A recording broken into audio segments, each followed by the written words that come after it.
हमरो में हरिया करेले झगड़ा खोज खोज एक बहाना हो। हमरो में हरिया करेले झगड़ा खोज खोज एक बहाना हो।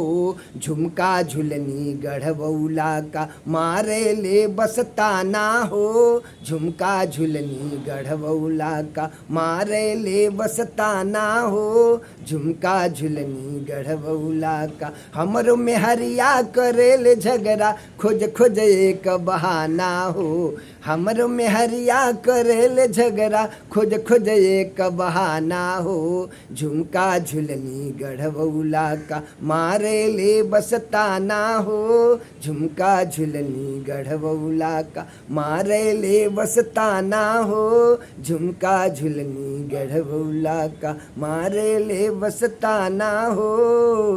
रात के बनी घर में ना सुना सैया खाना हो। रात के बनी घर में ना सुना सैया खाना हो। झुमका झुलनी गढ़बौला का मारे ले बसताना हो। झुमका झुलनी गढ़बौला का मारे ले बसताना हो। झुमका झुलनी गढ़बौला का हमरो में हरिया करेले झगड़ा खोज खोज एक बहाना हो। हमरो में हरिया करेले झगड़ा खोज खोज एक बहाना हो। झुमका झुलनी गढ़बौला का मारे ले बसताना हो। झुमका झुलनी गढ़बौला का मारे ले बसताना हो। झुमका झुलनी गढ़बौला का।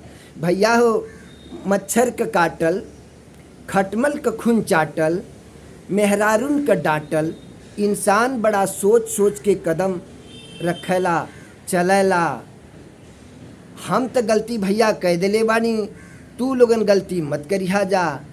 ऐसन नौबत न आवे, लेकिन औरत लोगन के सोचे के चाहिए, नारी लोगन के सोचे के चाहिए, स्त्री लोगन के सोचे के चाहिए कि नारियन का तीर्थ धाम पति कहे पूजा।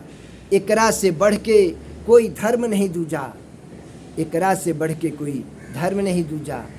हर इंसान के सोच सोच के चले चाहे, रखे के कदम आगे बढ़े के चाहिए। स्त्री लोग के भी सोचे के चाहिए कि नारियन का तीर्थ धाम पति कहे पूजा। एकरा से बढ़ के कोई धर्म नहीं दूजा, धर्म नहीं दूजा।